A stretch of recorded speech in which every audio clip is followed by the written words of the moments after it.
Yo, what's up mga tropa peeps? Nako, andito na ang inyong kahombre, si Makagago at napakaganda ng video niya na ito dahil dito natin nalaman na itong si Kulaong ay wala talagang kalakas-lakas at tinotolongges lang kahit saan magpunta. Aba, sa loob mismo ng harapan ng korte, itong si Kulaong ay sinabihan na mukhang bayag at walang pera. Ay naku, Kulaong, hindi ka pagsasalitaan ng ganyan. Kung hindi yan, bigatin. Naku, laki ng problema ni Kulaong. Paano ngayon yan, Kulaong? Eh di araw-araw road trip ka niyan. Magtatago ka araw-araw. Bakit? Kasi nalaman mo na nagkamali ka ng pamilya na babanggain. Yan. Magandang gabi sa inyong lahat, mga kahombre ko. Kamusta kayo dyan, ha? Grabe naman to. Dura-dura lang po tayo ng plema at mahalaga yon sa may mga hikan tulad ko. Anyway, kamusta ka naman, Norman?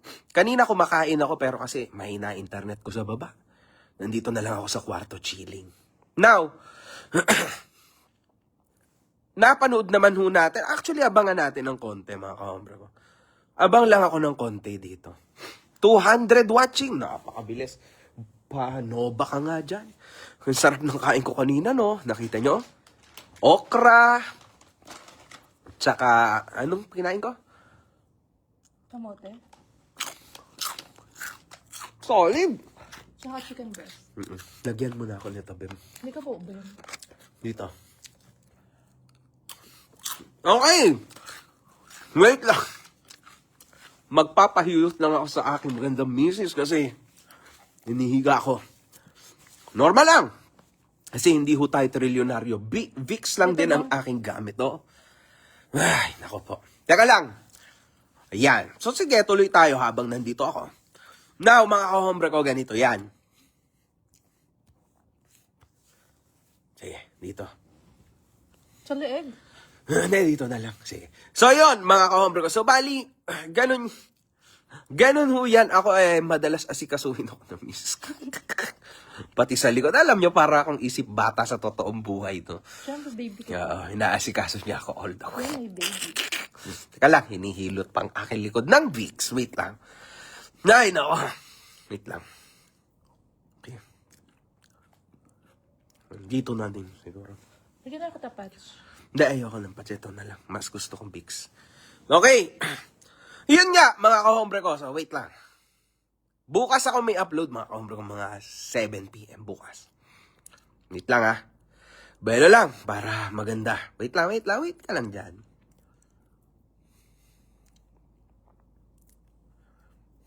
Yan. Okay na. Thank you. Okay, thank you. Okay. So, yun nga, mga kahombre ko.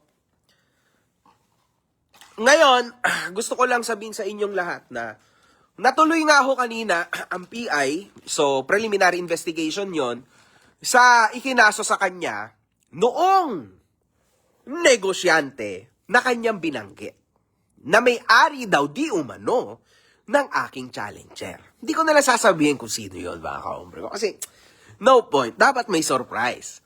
At gusto namin manggaling mismo sa bunganga niya kung sino yon. Okay?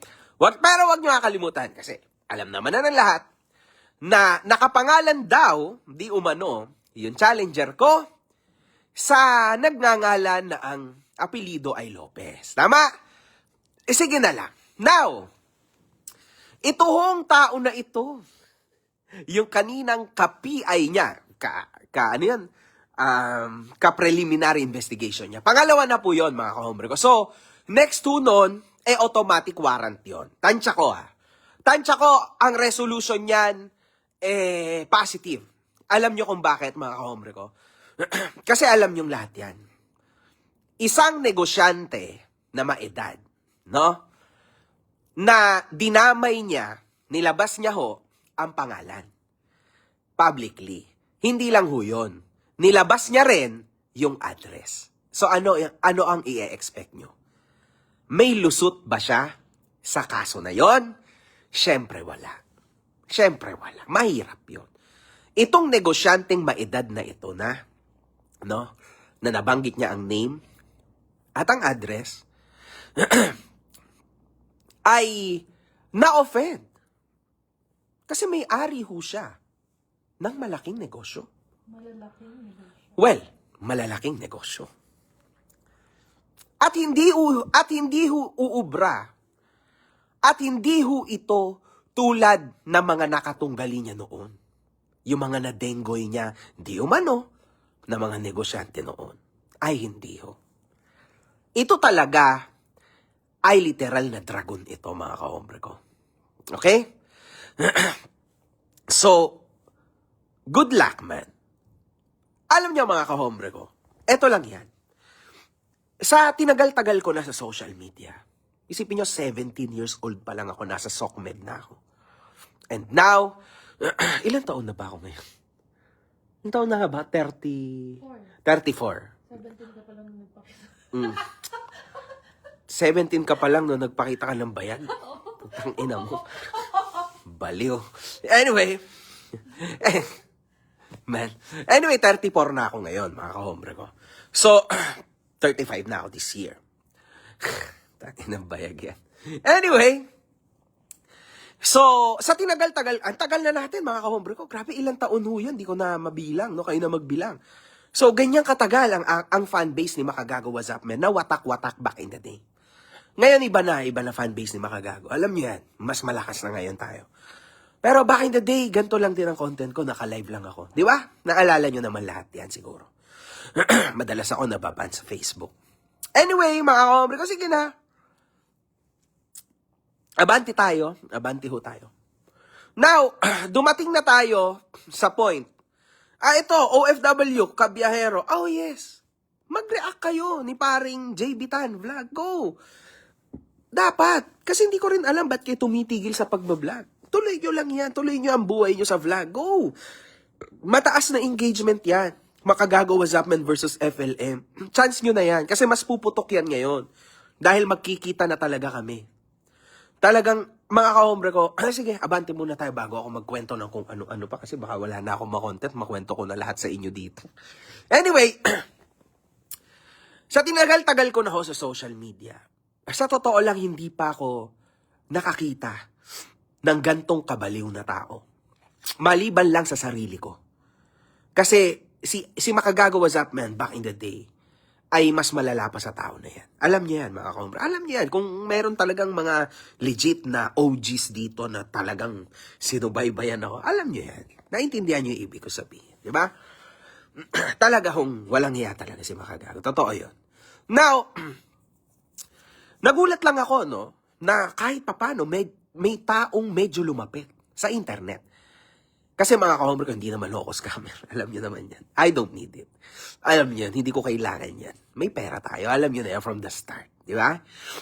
So, hindi ko yan kailangan.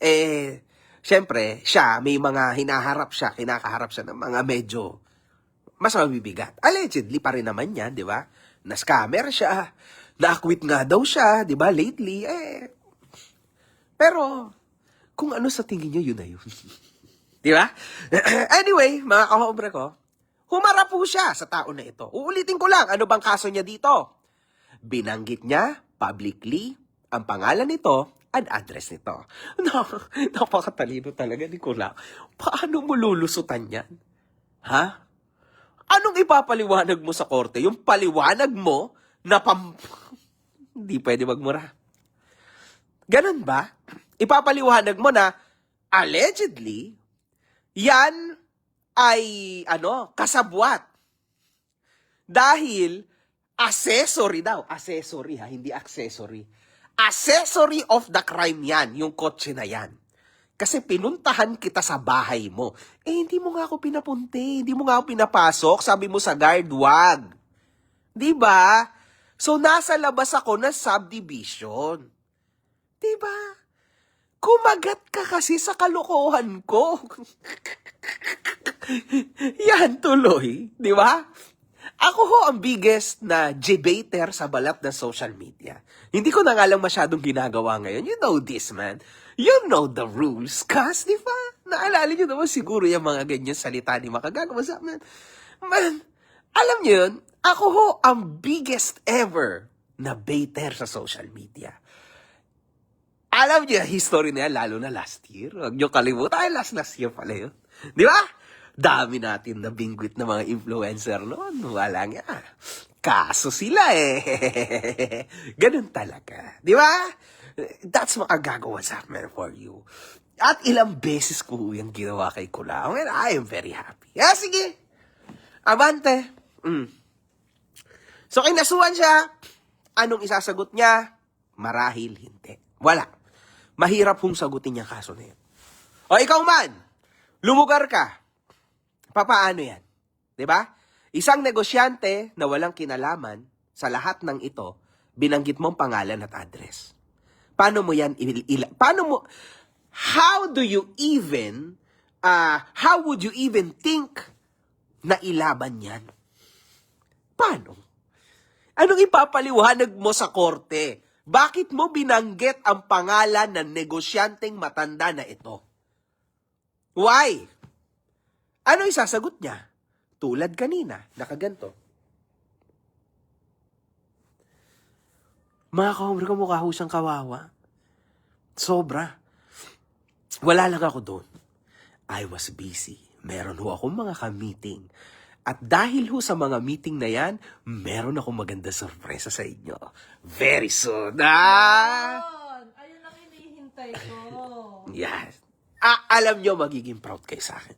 Hindi nyo maiisip o hindi nyo naisip Oh my gosh, I'm so excited. kahit kailan kung sino ang makakasama ko. My God, man. Kahit kailan di nyo maiisip yun. Crazy. Relax, man. Norman Gusgusin. Man, ako kasi Norman, iba kasi galaw ko eh. Umaalis ako o nagpapaka-busy ako pagka meron negosyo, pagka meron bagong opportunity, meron mga taong matataas na pwede kong makilala. Hindi ako nababa sa libelo. No point. Kasi yun ang aking ideology. Kasi kapag bumaba ako ng libelo, hindi ako matututo. Sayang ang oras. Kaya lagi akong yung matataas na tao, maiedad na tao ang aking mga sinasamahan. Okay? So, yun ang aking naging araw ngayon. Ang tanong, mga kahombre ko, ano ho ang naging araw ni Norman today? Umaga! NLEX. Diba? Nasa NLEX ka, diba? Doon ka nga natulog. Ang baho. Baho! Kakwento ko sa inyo yung baho na yan. Wait lang. Pangalawa, after nun, sabi niya, pupunta ako sa Supreme Court. Punta. Di ba? Pagkatapos nun, pumunta ho siya sa Parañaque. Napahiya ho siya sa aking pamilya. Oo, grabe. Sabi ko sa'yo, Norman, hindi ka uurungan ng aking pamilya. Hindi ka uurungan ng mga Lopez na yan. Hindi ka uurungan yan. Pag-aaksayan ka ng oras dyan, Norman. Promise, man. Madami yan. Napakarami yan dyan. Ubus ka talaga dyan, boy. Promise, man. Wala. It's over for you, man. Wala. Wala kang magagawa, man. Tapos ka, tuspok ka talaga. Yan ang sinasabi ko sa'yo. Diba? Dapat, sa yabang ng bunganga mo, kaya mong backupan. Bakit kanina, sinabihan ka harapan na mukha kang bayag, wala kang nagawa? Yun ang tanong. Ba't wala kang nagawa nung sinabihan ka sa harap ng prosecutor na mukha kang bayag? Bakit? At wala siyang pera. At sinabihan ka pa na wala kang pera. Mukha kang bayag at wala kang pera. Sakit no, Norman? Wala ka man lang sagot? Hindi ba sabi mo pag-uuntog-untogin mo yung mga tao na yan? Putya, nandun na lahat kanina. Wala ka namang ginawa. Nagmadali ka nga eh. Yung hakbang mo, pang olive oil yung hakbang mo. Putragis ka? Napakahaba ng hakbang mo. Dinaigo pa si olive oil, no? Di ba? Hindi niya kasama si Casper kanina, mga kahombre ko, sa Parañaque. At kahit kasama mo si Casper, same pa rin. Sa susunod nga, Norman, suggestion ko sa'yo, isama mo yan. Kasi yan, Kasi yan talaga ang pwedeng sumalo ng hagupit ng sapak ko sa'yo. Yan si Casper. Kailangan mo isama yan. Kasi you'll be in big kahihiyan pag di mo sinama yan. Ikaw ang sasalo ng lahat ng galit ko. Promise, man. Totoo yan, Norman. Alam niyo, mga kahobre ko, wala akong sinabing kasinungalingan all my life. Well, nung bata pa ako, naikwento ko naman yan, diba, sa Rise and Fall ko. Pero sa inyo, mga kahombre ko, kung meron man, binawi ko na lahat yan. Mark my words, man. Tinatanong ko sa mga abogado ko kung ano yung magandang way. Kapag nag-live ako, lahat ng way may kulong eh. Lahat ng way na naiisip ko may kulong kung sa personal magkita kami. So, pero naisip ko naman, mga kahombre ko, normal lang. No? Ano lang, joke lang to. I mean, sa side na magaan lang to. Sa side ng makagagawa sa amin na luma. Kapag sinapak ko naman tong tao na to, nalaglag ang nguya-nguya niya, no? Siyempre, nawasak yung ilong, tangina, hinedbat ko pa, dumugo ang mata, I don't know. Talagang makapal talaga, no? So, bugbog sarado yung muka. Ang kulong ko doon, as per my attorney, ay 2 araw. Siyempre, may bail siya, so physical injury yun. So, lahat ng yon ay gagastusan ko siya sa ospital.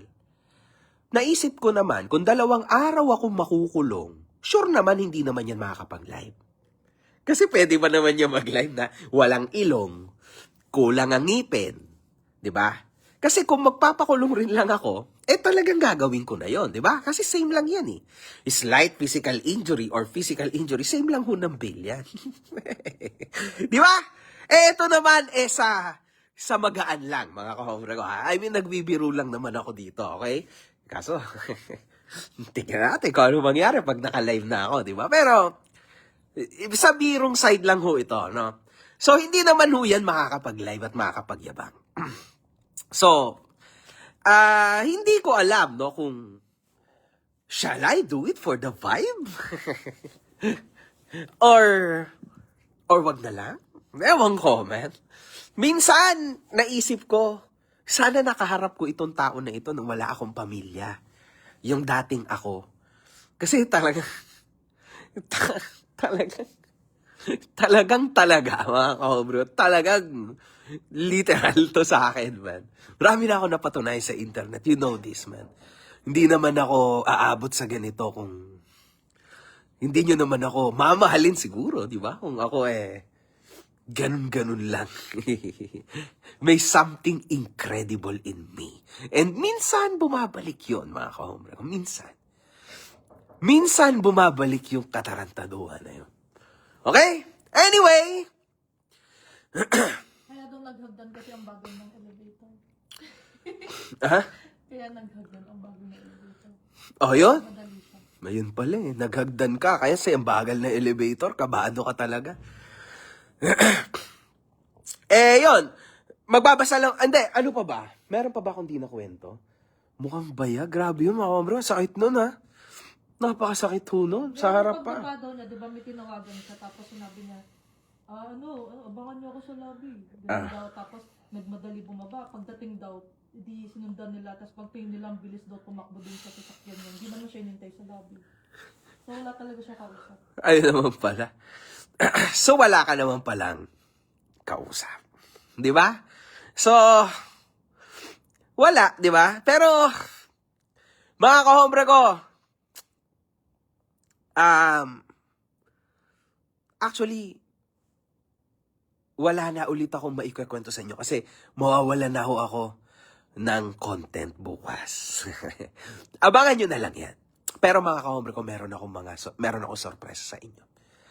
Yung meeting ko kanina, at lalong-lalo na mabigat yung meeting ko sa Thursday. I really think na may mabigat ako na content sa inyo sa Friday. I really think so. I think ito na yung biggest ever content ko. Dito kay Norman Mangusin. Hindi ko rin inakala, no, na kaya kong umabot sa tao na to. My God. Hindi ko inaakala.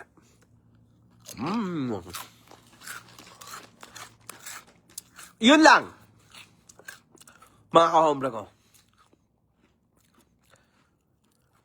Sabi ng aking sister-in-law, hindi nga pumasok sa sasakyan sa City Hall, sa malayo nagpark. Ikaw naman, malamang hindi yan pumasok dyan kasi napakalaki ng sasakyan niya, tas karag-karag pa. Di ba?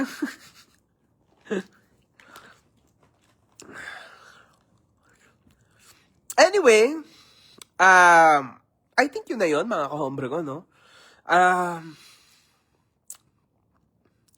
Boss MG, kanino ka nilambutan ng tuhod? Kay Kulaong o sa mga rapper na binangga mo? Kahit saan banda, mga kahombre ko, wala akong kinakatakutan kundi yung misis ko lang. Okay? Yung misis ko kasi, terrible magalit yan. Nako, malupit hong aking asawa, mga kahombre ko, no? Kaya nga niya ako napabait, di ba? Mabait na ako ngayon, kaya hindi ako magpapakulong. Hindi ho ako magpapakulong, huwag kayong mag-alala. Pero siyempre, depende na natin sa init ng sitwasyon kapag nangyari na, di ba?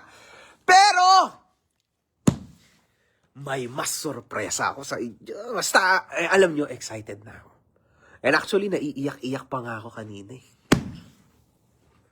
Yes. Man, pag nalaman nyo to, my God, million views to sa YouTube. Sa inyo ko na agad sinasabi. Guys, mga kahombre ko, may nangyayari na talaga. Kulaong, suggestion ko sa'yo, magpakulong ka na lang. Hindi ka talaga namin tatantanan. Ikaw nagsimula nito. Huwag na siya mag-aksaya Wala. ng mga utang-utang. Huwag ka na mag-aksaya mangutang. Kasi uubusan talaga kita, boy. Ubusin ko talaga lahat sa'yo. Ipagdasal mo na yung mga ikinaso mo sa akin, ha? 179 or 172? 179 counts sa Isabela. Ipagdasal mo na ang resolution nun ay pabor sa'yo. Kasi pag hindi, kwentas klaras tayo sa danyos. Ubos. Tuspok ka talaga. At perjury ka, boy. Ipagdasal mo yan, ha? Gabi-gabi. Ipagdasal mo na talagang Diyos ka doon. Diyos ako doon. Oo. Diba sabi mo? Kikilitiin kita. Siguraduhin mo, totoo yun. Kasi pag hindi, prepare yourself, man. Dami ulit kasong lilipad sa'yo. Sabi ko na, pagsasaksayan ka talaga namin ng pera, ng oras, kasi pinagkakakitaan kita eh. Alam mo yun? At saka para may laruan din. You're just a toy, man. I'm a freaking toy you. Alam mo yun? Di ba sabi mo, hindi mo ako iiwan? Sinabi mo yan. Hindi kita iiwan kasi gago ka. Tutuparin ko yun. Hindi kita iiwan hanggang sa dugo na ang lumabas sa gatas mo. Sa susunod. Hindi kita iiwan. Ano sa tingin mo iiwan kita? Milyon-milyon kinikita ko sa'yo? Baliw ka ba? Hindi kita titigilan, man. Oops, bumabalik na naman ata yung pagkatarantado ko, ah. Naalala nyo ba yung old me? Kaso wag na yun. Wag na tayo doon, mga kahombre ko. Alam nyo yun. Baka mamaya yan eh. Kung ano-ano lang masabi ko dito, mabaliktad pala. Di ba? Ayun lang. Ayun lang, mga kahombre ko. Yun lang. Magandang gabi sa inyo lahat, mga kahombre ko. Ako na yung mga taga-office. Sila Ivy, si Camille, si Go, ikaw na mag-shout out. Ayun na, na-shout out. Okay. Nanonood Yan. sa'yo eh. Saka X10 family nanonood din sa'yo. Ayos pala eh. Nagpadala sila ng ng sandwiches ngayon. Nasaan yung sandwich ko? Papunta na. Nice. Sinrit tayo ni Mami. Ayos, mami. Hindi kita iiwan. Kasi gago ka. Hindi, joke lang. Uy, Joke lang, joke lang. Joke lang. Okay! Mga kahombre ko, kalimutan nyo na yung sinabi ko. Joke lang yun. Basta ito, tandaan mo, Norman, hindi matatapos ang laban na ito. Talagang uubusin kita, boy. Uubusin talaga kita. Talagang uubusin kita, man. Ubus ka talaga. Gets mo? Tangina. Ganto ka, oh. Kain ka, parang Nova. Iyon. Dura mo yan. Iyon. Yaan mo. Baho. Tangina mo nga, no? De, joke lang, Nova naman to. Grabe naman kayo. Di ba? Yun lang. Yun lang, mga kahombre ko. So, bago pa tayo magyabang ng kung ano-ano, mag-angasan ng kung ano-ano, parati niyong tandaan na tayo ay iisa lang. At kayo, ang mga masugid kong mga kahombre. Sa ngayon, MG, medyo interesting to. Update nga ulit kay Yoshi. Nakakamiss din mga video mo doon. Sino yun? Sila Kastama. Huwag muna natin bigyan ng problema sila Kastama. Kasi lulong na yung tao na yun. Okay? Dami ng problema. Nun, yahan mo na siya. Manahimik yung hinayupak na yun, mga kahombre. O, yahan mo siya. Focus muna tayo kay Gusgusin. Yan ang mahalaga. Ayun lang. Mga kahombre ko. Magandang gabi. Kain pa nga ang baho. Okay. Tangina, ang pangit ko naman. Alam niyo mga kahombre ko, ang pangit ko na mag-trash talk ngayon. Dati ganda kong mag-trash talk. Ang pangit ng trash talk ko. Bumabalik sa akin. Gusto mo ako kumain. Wag na. Tangina mo. Good night. One love. Good fucking vibes, man. See you tomorrow, man. Yo, what's up mga tropa peeps? So napanood nyo naman po yung video na yan ni Makagago. Talagang tingin ko totoong itong si Kulaong ay namomroblema. Namomroblema. Ang laki ng problema niya. Kasi nga po, nabuking niya, nalaman niya na ang kanya palang makakalaban ay ang isa sa mga mayayaman at talaga namang mga bigate na pamilya diyan po sa Paranaque. Naku, Kulaong, nagkamali ka ng pinagsabihan na pag-uuntugin mo. Yan kasi Kulaong. Puro ka emosyon, puro ka ngaw-ngaw, puro ka yaw-yaw. Ayan na nangyari sa'yo. Di ngayon, nang sinabihan ka ng wala kang, mukha kang bayag at wala kang pera, di na tamemi ka. Ganun naman palagi Kulaong tapang sokmed, pero sa personal, iyakin. Sa personal, matatakutin. Diba? Yan na, ilang beses na nangyari sa iyang Kulaong, hindi ka pa nadala. Ilang beses na nangyayari sa iyan, hindi mo pa talaga tinitigilan ang iyong kayabangan. Kinalabit ka na nga na isang beses, diba? Ng ating Panginoon. Panginoon pala namin. Kasi hindi ako sure kung yung Panginoon mo, yun nandun din sa taas Kinalabit na ikaw ng Panginoon mo. Hindi ka pa tumigil, di ba? Ayan.